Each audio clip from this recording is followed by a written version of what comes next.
Thank you, ladies and gentlemen. This is a pleasure to be here to talk with you this evening. My father has given lectures in this particular forum for about 14 years when I was growing older.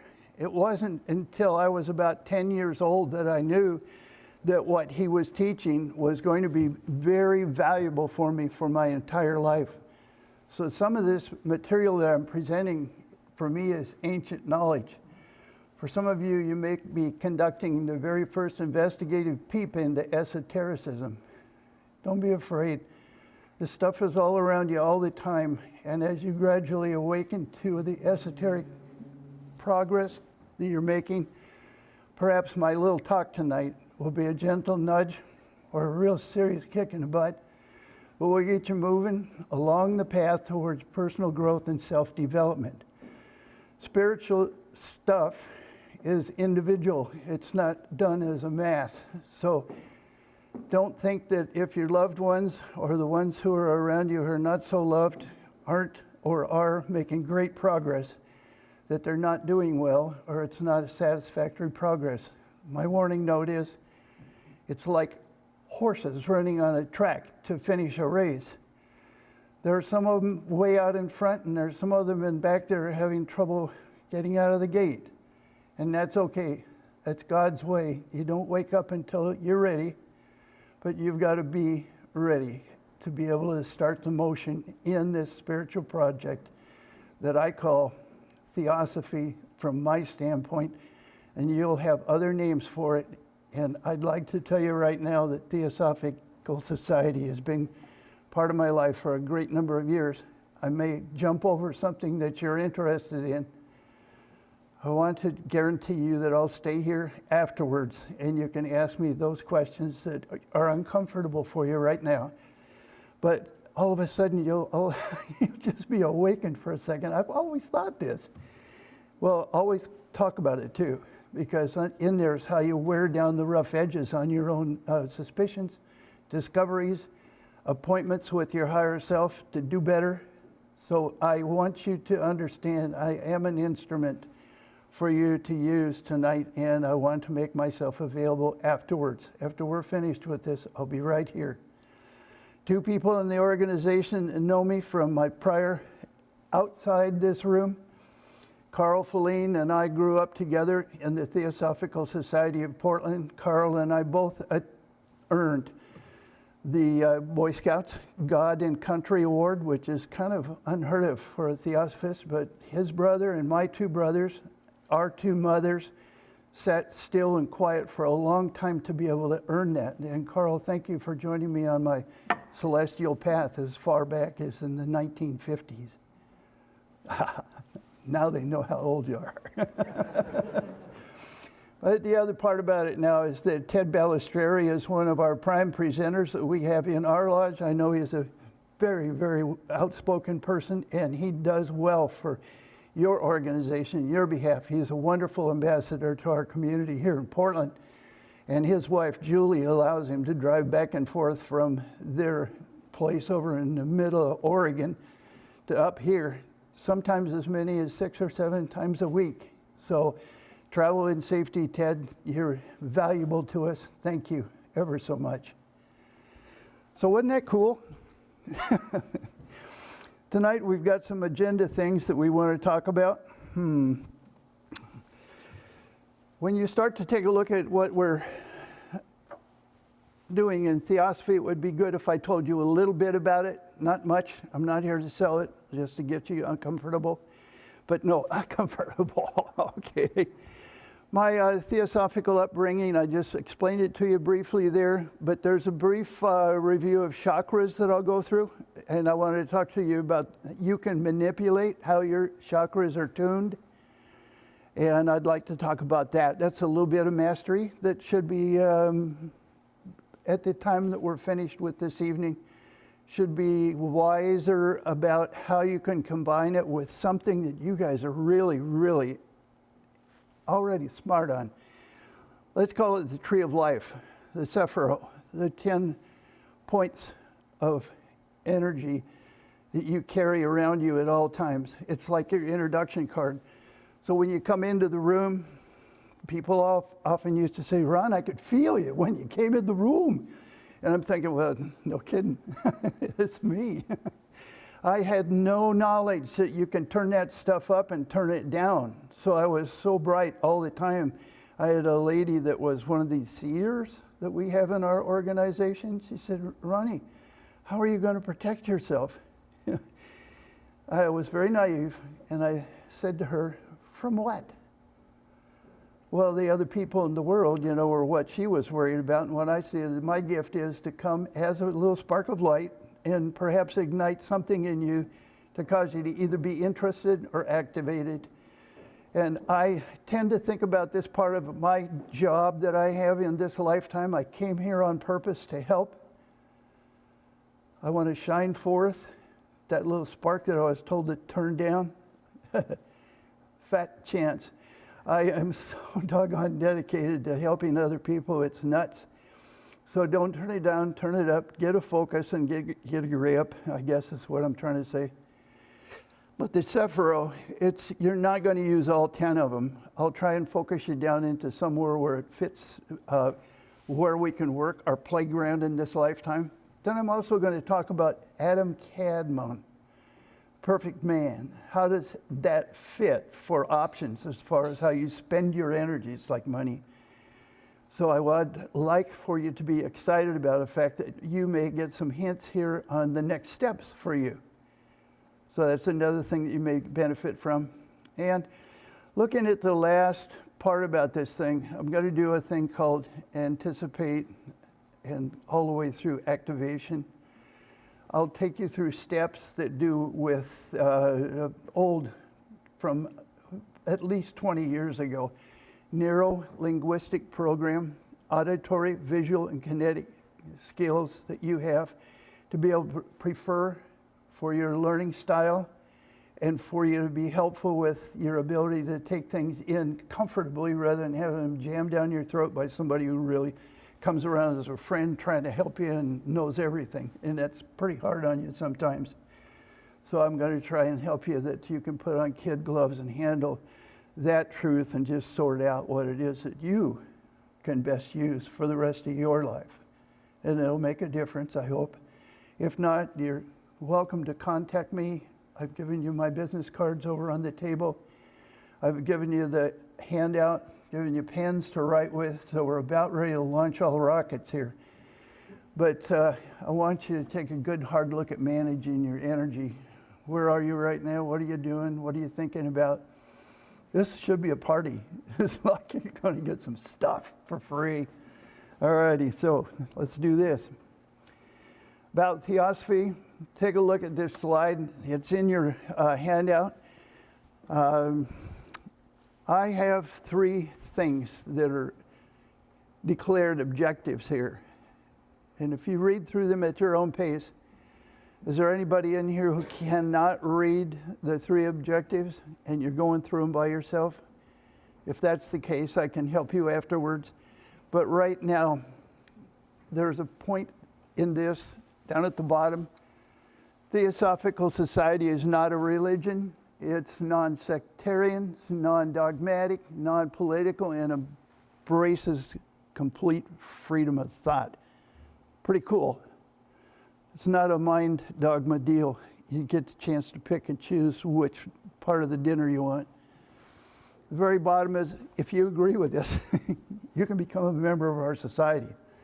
Again, you've got my card. I'll be glad to help you with the arrangements to come and visit our library, get our librarian to be a personal consultant to you, escort you through the manuals of all the different disciplines.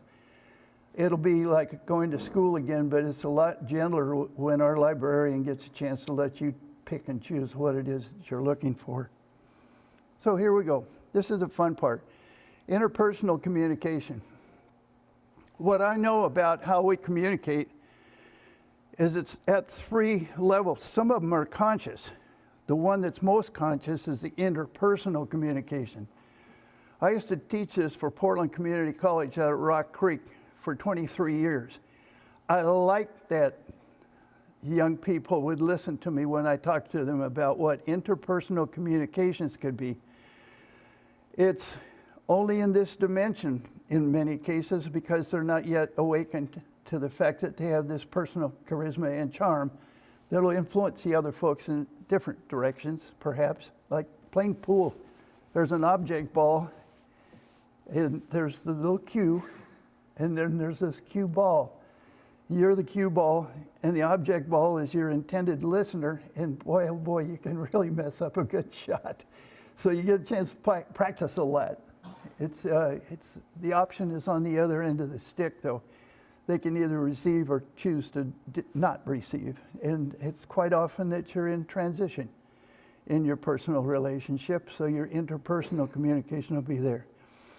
So I mentioned to you this auditory, kinesthetic, and visual. What do you see, feel, and hear? I'll close my lecture on this stuff. But then frequency, vibrations, tones, and sounds. If you're doing a meditation, sometimes you can hear in your ear a tone like you're in the audiology, getting your head examined for hearing aids. At this time in my life, I am not yet enabled with a hearing aid, but my wife tells me I'm really an eligible participant. So anyway, the other thing that's going on too is if you're on a vacation and you're in a different part of the United States and you're out there and you're noticing it's a really cold day, but yet you're feeling entirely warm, you may be standing. I'm sorry, I did not mean to do that. We're going back. There we go. You're going to get yourself a chance to do hot and cold. And then you go on down, is it solid or vapor? Your senses, that you have those many senses that allow you to be you, are yours. They're not the same as everybody else. In other words, we can open the drawer and let everybody see what we've got in there, and they'll only understand just a part of it because they're not exactly like you. We're not their pattern. So it's a very personal thing that we're going to talk about tonight. So the big ones are the subliminal, is like we're getting from all of our political press, or we get from our parents, or the folks that we've got around us at work, and they're telling us some one thing that they're trying to bend us with on purpose to get us to do a desired outcome. Those things are all third dimensional and all very, very intentional from somebody else usually. Don't lay that kind of stuff on somebody else. Work with it on my favorite level, superliminal. I don't hear very many people talk about this thing, but the superliminal is higher frequencies and vibrations. Sounds, tones, and vibrations are very, very influential. And when you do meditation in the morning, you can create a much happier day if you'll lift in your concentration and not push. You see, that push stuff, you could feel it right when I said that, couldn't you? It's a little different than lift. Lift is inspirational. Lift is motivational. Lift is inviting. Lift is an easier path than push, because what happens when we first get bammed with a push? I'm sorry about your sound.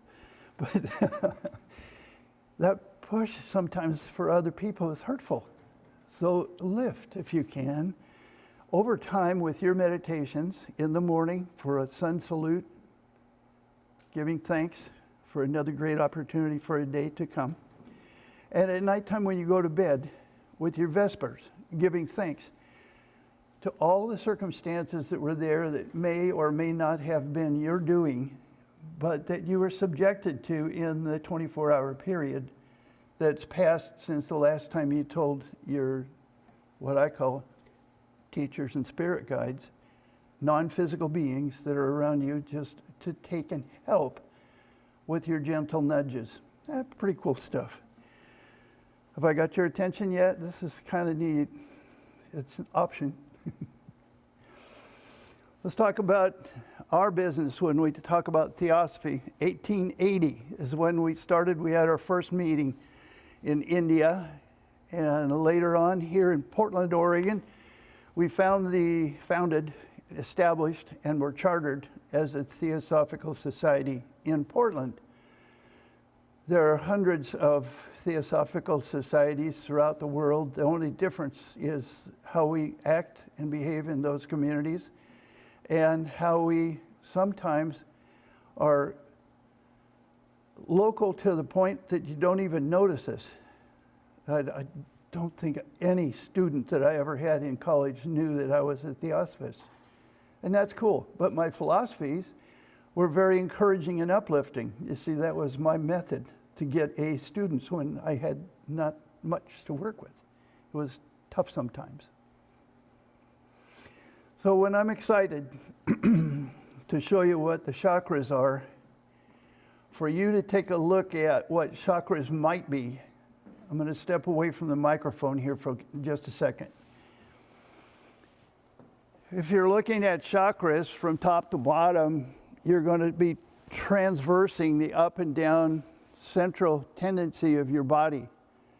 At the very top is your connection with your God, higher self, just like the Sephiro, the very apex of the 10 Sephiro is the connection, the wisdom of the top end of this thing. You don't very often get a chance to use that because it's beyond your physicalness. It's beyond the scope of what we are. So that's your open channel. And then down on the bottom where we've got our root chakra, and we can connect directly with the face of the earth and planet Earth in so many different ways. This is where we get our grounding from Indian religion. The Buddhists believe in this stuff. Right now, in the time frame that we have in the evolution of man, we have what they call the shutting down, the closing of one of India's beliefs. The Yuga from this particular time is moving out of Pisces and moving into Aquarius by the astrology. It gives us a chance to shift right now, and it's very confusing. So you're seeing a lot of nutty stuff happening out there in the world as we release some of the basic past beliefs and behaviors where we were safe and going into places that are unconventionally confusing and disturbing because we haven't built our confidence and pleasure with saying, I'm good. And we feel not good. So stop that, take a look at this presentation, and make your own personal adjustments. I'm not the right guy to talk to you and counsel you because I don't have that latent ability. What I'm here to do is knock on your door and say, you've got work to do because we're changing and you don't want to get left behind when the Yuga shift happens. It'll take about 3,000 years for us to get through that particular iteration. But here's my mantra. Work from the heart. Operate with love. Fully accept your hardship by saying thank you for this opportunity to learn, because we're going to be, it's going to be a little bit tumultuous for those of us that just seriously believe in another old system that mom and dad taught you or that you learned in your formal religion. It might be worth your attention to ask somebody else who is happy and gleeful and the village idiot that over there that's already got it. So they just are rough to work with sometimes when they're ahead of us. But they are not to be chastised or told that they're wrong. They're just different. That's all. What I'd like to point out to you is that chakras are really weird. Up and down, top to bottom. I do work with what's called Biowell, B-I-O-W-E-L-L. And my life coach that gets a chance to work with me found me one day that I was over on the left, where you can take a look at the very bottom of this, and the words are for my day that I walked into her office. I was frustrated, anxious, and irritable because somebody had just told me that I was doing it all wrong. Well, I'm a Leo and Virgo on the rising, and that means that I don't take really good criticism. I have to slow down and take myself apart a little bit and say what just happened. But that's a learned skill, and I go through adversity really smoothly now, but I had tough times before. So what I did is I asked her to give me a note that I could use, and it was the heart note. Just a minute, we'll take a look again. If you're looking in the heart, the tone is F. You can see the yellow band there. So she played F for me, and look how my chakras moved along that meridian, up and down meridian, and I can see that my heart kind of centered up around that line a little bit. It came back in. And when I was finished, I can tell you my personal assessment of myself is that I felt very grateful, I felt relaxed, and I felt far more focused. That's my experience with chakras. This is important. I'm going to come back to it in the midpoint of our discussion tonight. So we're going to go down to the tree of life, which is really one of the foundational things that I know about my mother, the Mason. She absolutely loved this thing, and what she taught me, really simple, is that I belong in the formative thing here in this lifetime when I have a physical body and I can do something about it. But that severity and mercy and splendor, victory, beauty right smack in the middle. I wasn't very beautiful, but I tried. And the last part down there on the bottom, the foundation where we're hooked up with our earth, the way that we know it, that's naturally happening down there, the pulse of what this earth is alive. It's like a big living organism. To me, in my mind, that's my concept. And I want to work with that. I want to help. I want to be a good engineer. In the Marine Corps, I learned how to do combat engineering, which is rough stuff that you take trees and build things. I also learned when I became an engineer in my studies at Portland State that I was helpful because I did roads, culverts, bridges, dams, waterways, the things that I used in Vietnam for good water systems for the people out there that had been just taking their business outside the camp and covering it up with leaves and walking away and making a water problem. So we taught them how to prepare a well, put in the correct chemicals on the base of that to neutralize the little bacteria that were making people sick. And before long, the area around Da Nang to the west toward the Ho Chi Minh Trail had 42 wells that were producing water for everything. That means the little seeds that they were planting out in their ponds. We made a difference. We didn't kill them all. We helped them all. So that's for me. I'm an engineer. I made a difference. I loved it. And I felt gifted because they all, the teachers and everybody were pretty excited about seeing, you know, who the most important guy in a, let's call it a Vietnamese village is. It's not the chief. It's not the tribe leader. It's the teacher. The teacher is the most important person in there. They'll fight to the death for their teacher, their little guy. But the Buddhist monk that's there actually yields to that. It's so cool. I went there, I saw it, I lived it, I admired it, and I like it. So that's why I wanted to be a teacher here at Portland State. I could make a difference, and I like that. So now I said I'd tie this thing up. This and the chakras can make this guy. This is just one that you might look up if you're not yet familiar. This is somewhere where you'd like to go to have an absolutely perfect system of operations here where you still have a physical body. The Adam Kadmon situation here in your upper left corner of this slide, that's our tree of life. And the Adam Kadmon in the middle of that page swings that energy around him. And it's like when you see the ladies from Asia swinging that great big old long silk strip. This is the same kind of a deal I get in my mind's eye when I meditate on this thing, and I call it the Taurus knot. You'll see the one down on the bottom for the more exaggerated stuff, not just how to weave all the different energies together. But up in the upper left-hand corner, if you'll imagine the chakras running right straight down through the middle, that's like the Bonneville Power Administration. This is where you get your juice. This is where your true energy for your use in making good things happens. Now down on the bottom of the page, on the center and on the left, you'll see how this thing looks when you're looking down on the human in the process of generating this energy that actually carries out through the universe, and you become a stabilization point for entire communities as you pass through them. Because if you have this combination, I call it the combinatorial power. I don't think you'll find combinatorial in your dictionary. I made it up a long time ago when it was confusing to me. I said, I've got to figure out how I can tell somebody about this. But it's the combinatorial that is in your right to have it, and to own it, and to operate it. It's you.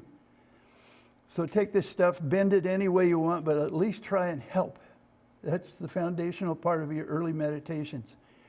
You want to do the higher, the better thing, instead of push, lift. Good deal? Okay. Thank you for being patient. Here's where we start. Heavy lifting. Application: become aware of your natural affinities. Move away from unconscious daily routines where you're out there giving orders and pushing. Now, an engineer or a project manager or a project development person that's thinking can take this wonderful blessing of having their own personal control over what they're doing. And I want to choose conscious creation. I want to say, thank you to my higher self. Thank you to those other people around me that are trying to help me. But conscious creation is a lot better right now for the next lifetime, or whatever you're going to say we're going to encounter later in time. But I want to be able to have a nice place. I want to have somewhere I can go and make a difference. Not a positive difference, because positive for me is going to be destructive for some other person that's having trouble with making changes.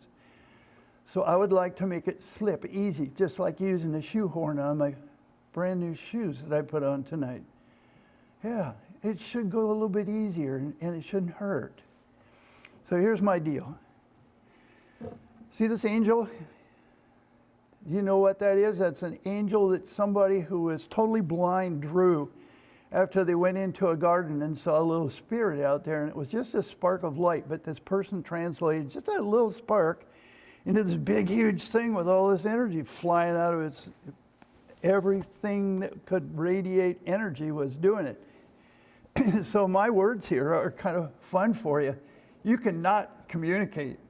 It's like I said a little while ago, when I walk into the room, people go, oh, Ron's here.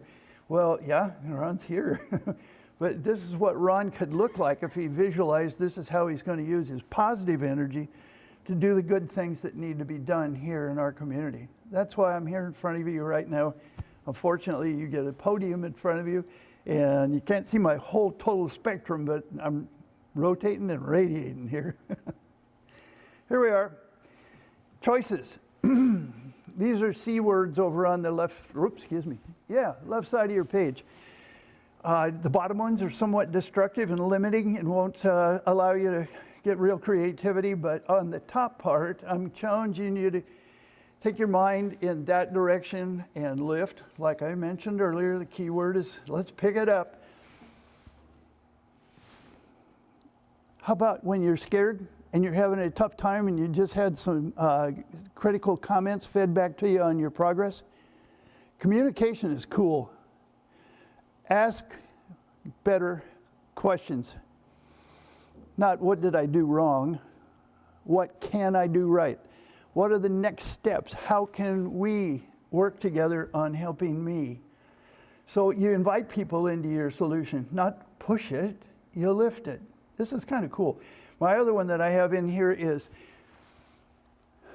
looking at courage. Now, in the Marine Corps, we used to have a lot of different challenges for guys that were having trouble with making decisions in real serious situations. And later I realized, after I was out of those dangerous times, is that I had the ability to do relationship building with the folks that were around me.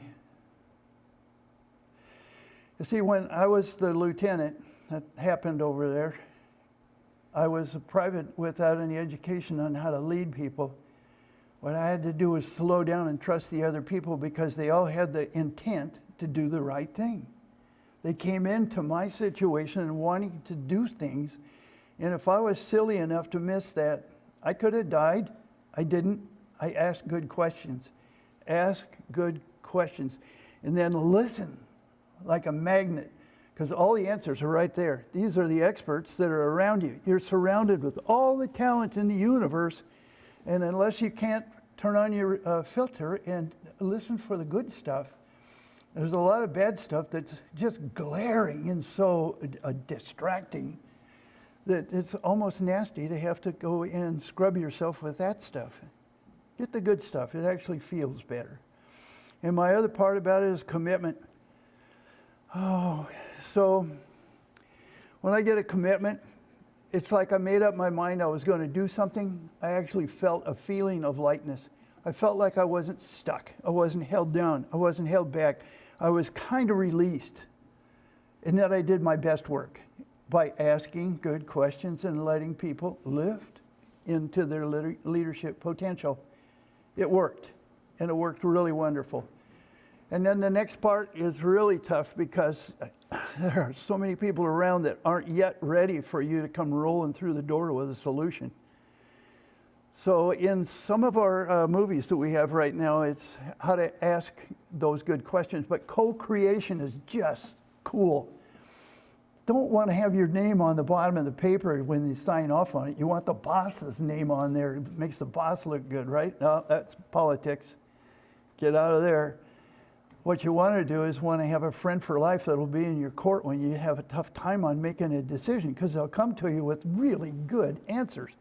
Co-creation is one of the neatest things that can happen. You can do that with your higher self. You can do that with your beliefs in Jesus and all the other Christianity that's out there. There are 26 different religions. All of them have big teachers like Jesus. About every single one of them right now is fully functional, totally flared, trying to recruit more people so they can have more impact in the arena of this universe. But the fun parts about all this stuff is you get to pick and choose.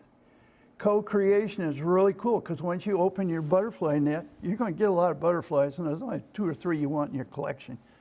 So you're the one in charge of that. So please remember, this business is just wonderful if you just slow down and stop trying to drive the bus. Okay? A lot of other people on the bus trying to drive with you. Here's my anticipation. This is a life skill. Are you okay to see that? Oh my. We'll get it cleaned up for the movie when you get notification on the link. But it will say, turn on your radar. This is noticing. You're noticing skills right now. There's a lot of feelings.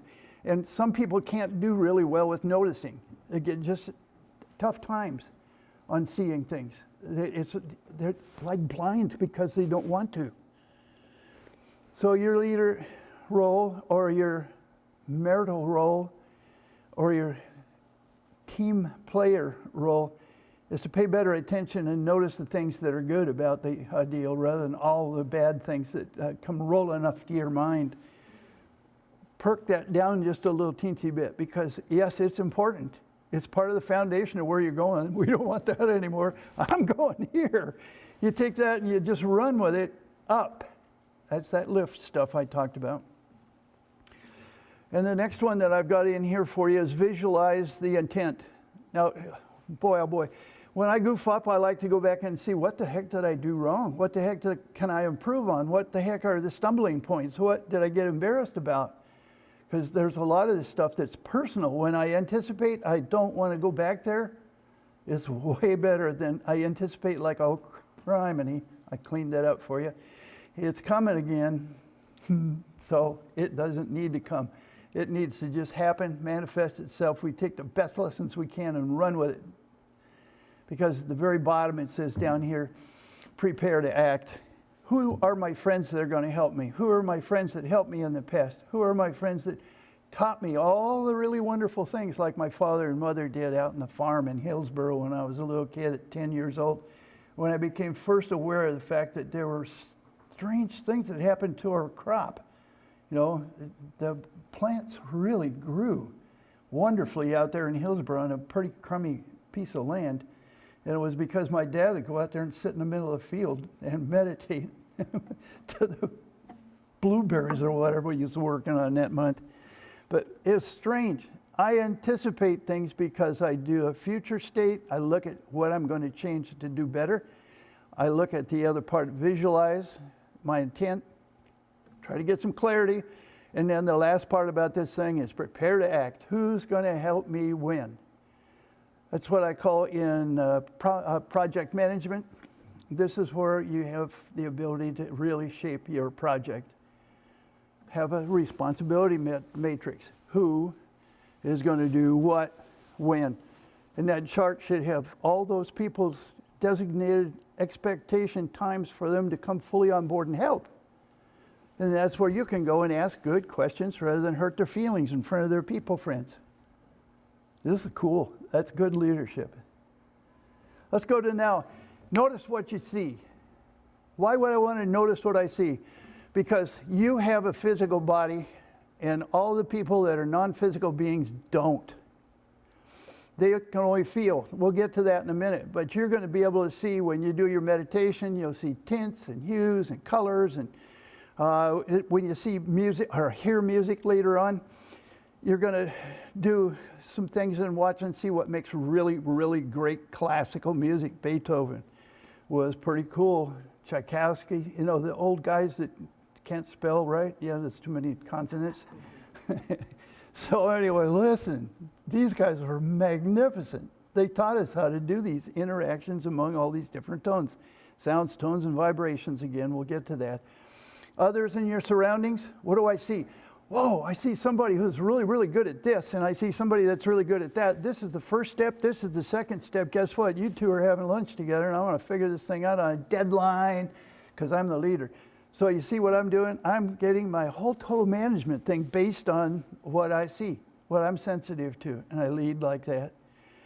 Others in my surroundings are who I'm talking about, but there are geometric relationships too.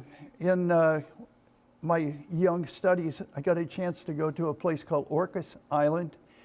One of our religious camps is up there, and there's a guy named Fritz Kuntz that taught us that every building in New York City had a vibration, and it would be a sound that he could play us. Really, really weird stuff. Okay, so that was hard for me to get a hold of. I was only 11. But now I can tell you that I have a vibrational relationship with a great number of things, and I have to watch out that I don't get hurt, because some of it has defense mechanisms wrapped around it to protect you. Them, not you. So anyway, geometric relationships of buildings, geometric relationships in forests, in rivers. Our river stuff here in Oregon is just awesome because it's like a big, huge piece of moss on the face of the earth, but it's all water and it's all fluid. Why is it there? Why is it in that particular? The ground makes it be like that. I don't know. I think there's a lot of angels out there driving that. And number sets. When I was a little kid, I had a real talent for memorizing numbers, and that's why in the Marine Corps, I started out as a fellow that was a cryptologist before I got promoted. Cryptology, number sets. And it was a natural skill for me. So I just have it. It was one of those things I came with. And when you start to tell me that I'm good with this and that, I'll tell you what's going on. I'm not good in it. My situation has created a place for me to be good in it. So a lot of stuff is set up for you before you get there. So take it easy, relax, don't be in charge for a minute, and just notice there are some really, really great things happening in the world right now.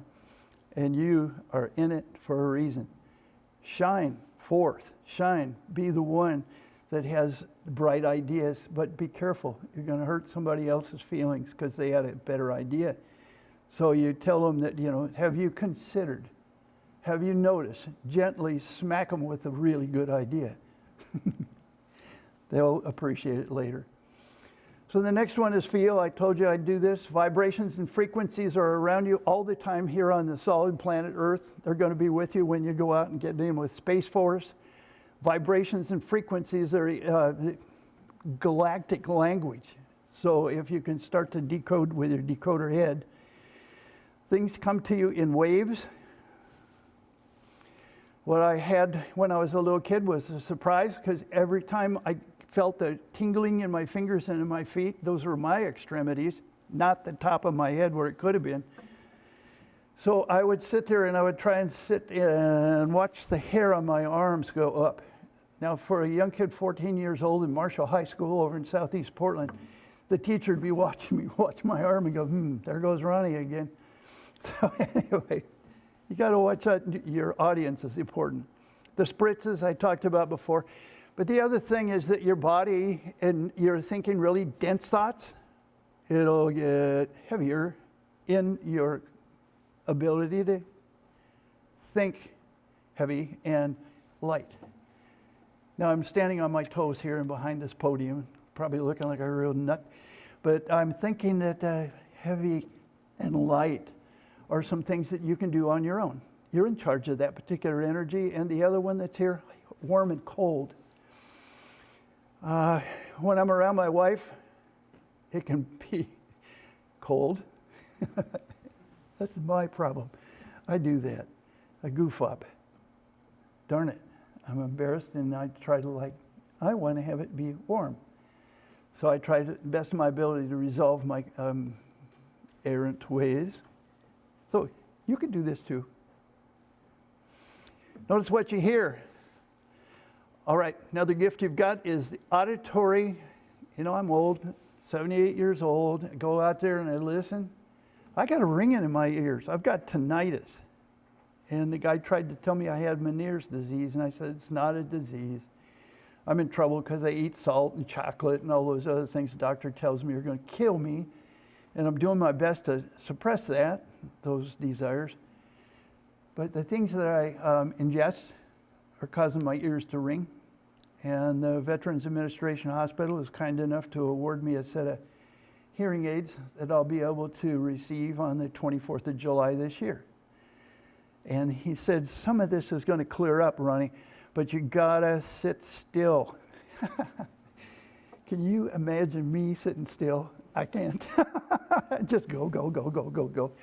All right, the fun part about being in life at this much energy is that hearing for me is hard. I have to settle down and be patient. But I've noticed that what's going on when I'm patient is that there are a certain amount of harmonics. Like 2 or 3 of you in here nodding your head and you're bouncing, you're getting it, you're going like, I like this guy, you know. There's harmonics going on right there. I heard you laugh a little while ago. That was incredibly, I'm thankful. That was good, juju. So I'm going to talk to you a little bit about, there's another kind of a level here, mind sounds. In your mind, you can hear sounds if you really practice your meditation so that you can hear when you're right on target. You'll have your own mind sound. Mine is the key of F because of my heart chakra. I'm working with that in this lifetime. I don't know what yours is going to be, but if you hear a mind sound, pay attention to it. Put the brakes on for just a really quick second. Don't be in charge. Listen to that mind sound and just think, thank you. You're getting your own tone. You're getting your own open channel. And then I like to think of those, I mentioned Tchaikovsky and Beethoven just a minute ago. Pay attention to what music you're sensitive to. Because right now, you know, there's so many, many, many different authors of musical arrays. It'll be your own choice. When I met my wife, Doobie Brothers, Bread, you know, those old guys, 60s. It was absolutely lovely stuff. But why? Because it was generally in a chord or a melody that was very pleasing to me. Anyhow, the good Lord saw fit to give me a channel. So the enemy sitting out there in the bushes, This means stop. I would go stop. And then I would take my guys and I would direct them around the attack. And we didn't lose anybody when I was the lieutenant in charge of patrols. Isn't that cool? I think I had a seriously positive deal. Let's go to harmonics. When you're in a group of really, really cool top-level minds, you can almost hear the of a big engine that's really going on there with all that wonderful energy. It's creative juice that's right there in that room. So there's that. Here, your mind sounds. I mentioned mind sounds are a tone. And the last part is the array, the awareness of music. It's just around you. Sally's got a beautiful garden all the way around our house. You can go there and it's one of the most peaceful environments, but yet you go across the street to where all the hippies are smoking dope in the back of the building, playing their music very, very loud and staying up until 3 in the morning. That's not so good for me. So I come back over into my little quiet zone and it's like putting on earmuffs. It's cool. Okay, let's look at the big one here. Activation. How do you activate this stuff?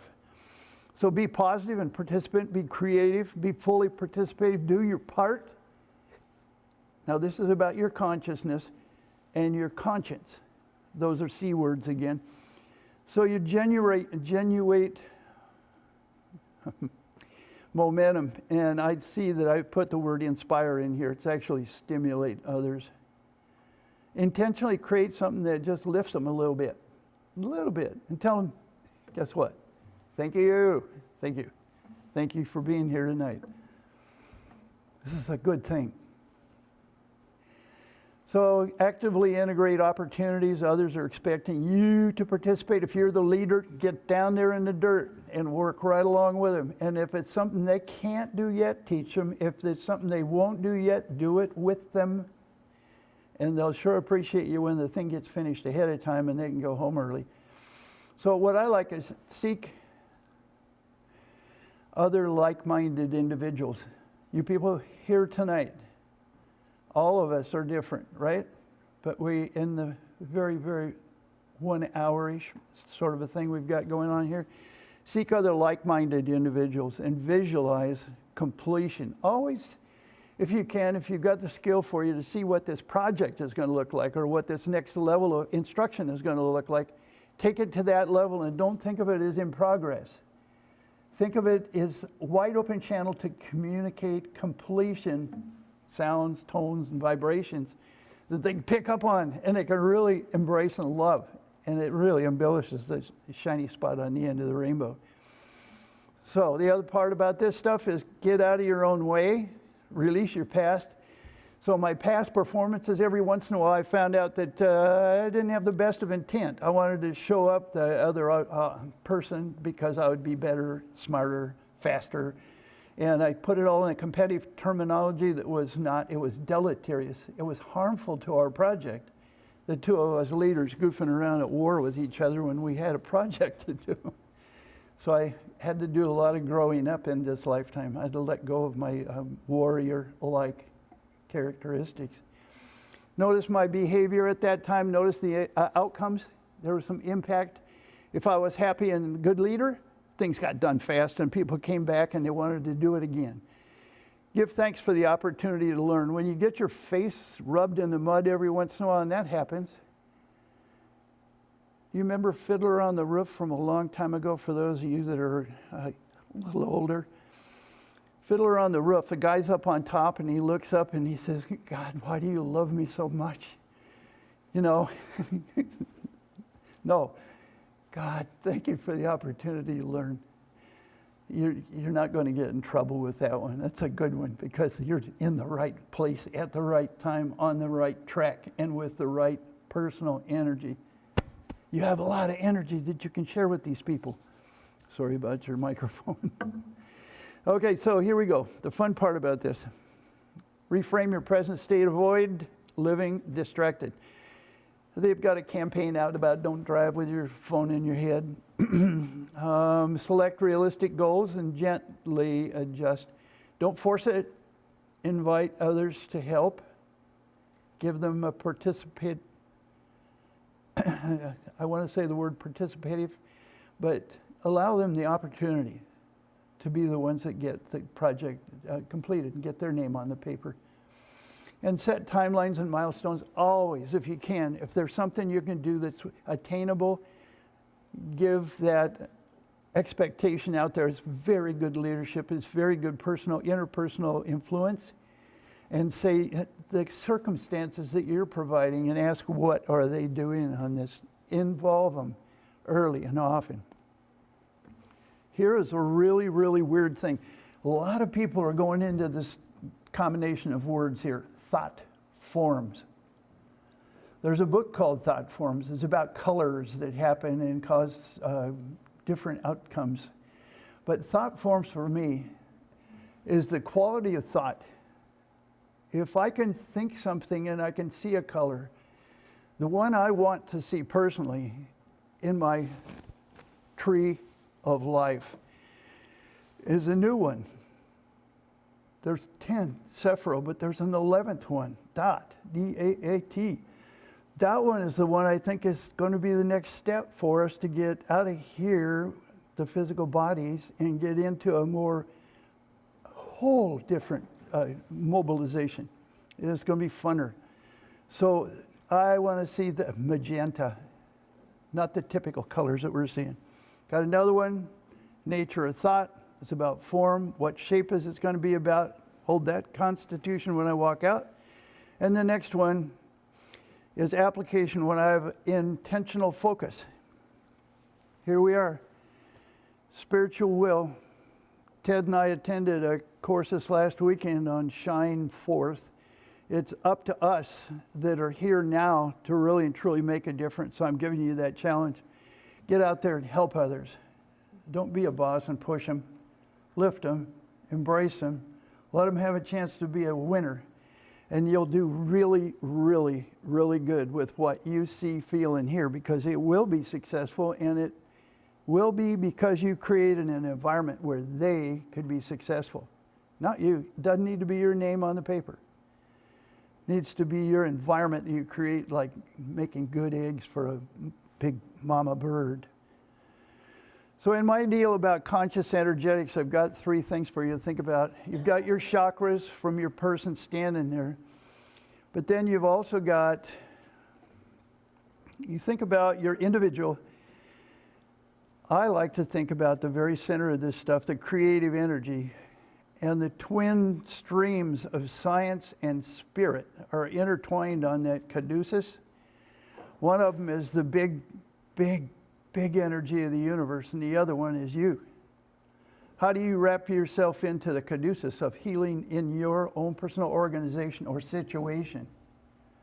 You're in charge of that, not me or anybody else in this room. It's a personal deal. So you have to reach down and get a double handful of commitment right in your own wherewithal and lift. And see that little guy on the right side? That's our fully integrated, active Sephiro driving this universe, and we're just one little teeny weeny spark in the whole cosmos. We don't matter to too much unless we really try and help, and then we become brightly evident that we're making a difference. So that's what this evening's talk is about, this Taurus energy. Light up your candle, shine forth, be a really, really potential power here. I'm talking about science, philosophy, and religion combined. That's what the Theosophical Society's principal tenets are. We only study it. We are not it. Everybody has their own internal application of what this stuff is about. But I like being of service to humanity. Be of service. I want to help. I want to come here to see you, to do my best tonight, to do fun things. Here's energy linguistics. The last slide. Increase your effectiveness is my challenge to you. You have got tremendous possibility, and sometimes you get in your own way. So I hope I've stirred something in your mind that will allow you to take your sediment that's in you and sift it a little bit differently. Take the blessing of having my charming face up here in front of you doing this to stir your own juice. balance your Sephiro. It's not particularly important to use only one as your driving mechanism. They all have a reason for being in your life at this time. Take them, align your chakras, and then my favorite one is be a part of the solution. You have got the opportunity in this lifetime with your third dimensional physical body to really seriously help others. So this business, the last thing is to take it from a standpoint of being in service to others. That's a theosophical mantra. You kind of want to be in service. Kindness, thoughtfulness, courtesy, compassion, consideration. They're all here for you. So you drive that bus. You'll get a lot of folks who want to take a ride with you. That's my deal. I thank you. You guys are terrific.